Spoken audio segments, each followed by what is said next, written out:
Here's my take. When Donald Trump was inaugurated, by most measures, the United States was the strongest major economy in the world. Growth was robust, unemployment was at historic lows, inflation had fallen to a manageable level, and productivity, the elixir of economics, had picked up. Trump took this booming economy and upended it with massive tariff hikes. Has anything like this ever been done before? Well, nothing quite as self-defeating, but the Smoot-Hawley tariffs were also imposed after a decade of heady growth. That story is worth recalling because there are a startling set of parallels to today's situation. We remember the 1920s as the Roaring Twenties. And in economic terms, it's apt. The annual growth rate for the decade was over 4%. Unemployment stayed low for most of it. Revolutionary innovations defined the period, allowing the mass production of cars, airplanes, telephones, radio, and movies. Television was birthed then, as were Band-Aids, which many saw as the greatest thing since sliced bread, which was also invented then. Henry Ford perfected the mass production techniques that would define modern manufacturing for decades.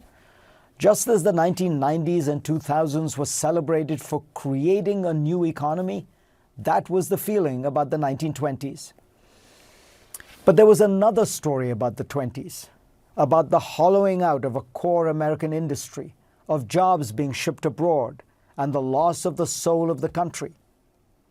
You see, agriculture had been at the heart of the American economy, comprising most of the workforce until the late 19th century. Even by 1900, 40% of the American workforce labored in the agricultural sector. The country was defined by its yeoman farmers. Every one of the first American presidents, Washington, Adams, Jefferson, had owned and run farms. But the rise of manufacturing had resulted in the erosion of that landscape. By the 1920s, more than half of the country had moved into cities, and only 25% of Americans worked in agriculture. The American way of life was in peril. America's first great populist movement was birthed in the late 19th century in response to the decline of agriculture.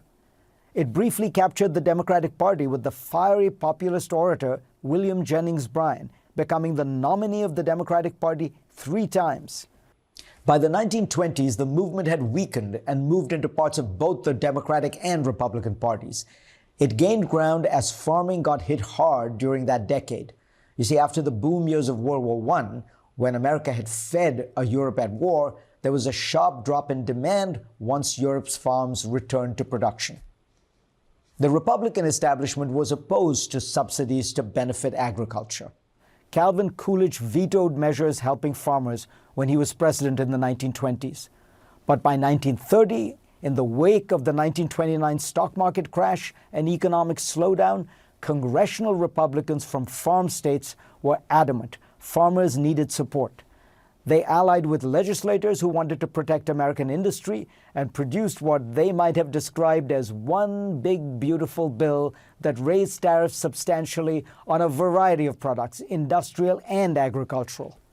Over 1,000 economists wrote an open letter to President Herbert Hoover urging him not to sign the bill because it would raise prices, lower standards of living, and hurt American exports. But in those days, Congress was the leading branch of government on trade and mostly everything, and Hoover reluctantly signed the bill into law. Hat tip to Douglas Irwin for a superb book on all of this. The global reaction then was similar to now. Countries were outraged, many retaliated, and those with the closest economic ties to the U.S. responded the most forcefully. The tariffs upended relations with America's neighbor, Canada. The outbreak of protectionism infuriated Canadians who retaliated strongly with tariffs of their own. Canadian nationalism surged, and in the elections of that year, an eerie parallel to this year, the party that was seen as most authentically anti-American won. Scholars disagree on the effects of the Smoot-Hawley tariffs. Few now argue, as they once did, that these tariffs caused the Great Depression, but many believe they exacerbated it. What no one disputes is that they failed to preserve American farm jobs. Today, agriculture employs around 1%, of the American workforce. In the 20th century, we looked back fondly on farming as special. It was important to grow things, and so we taxed the entire country to protect farmers. In the 21st century, we have similar views about manufacturing. It's important to make things. So we are taxing the entire country, more than 80% of which works in services, to subsidize the 8% of the workforce that works in manufacturing.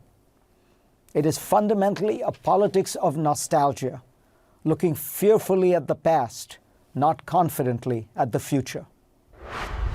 Go to cnn.com/Fareed for a link to my Washington Post column this week.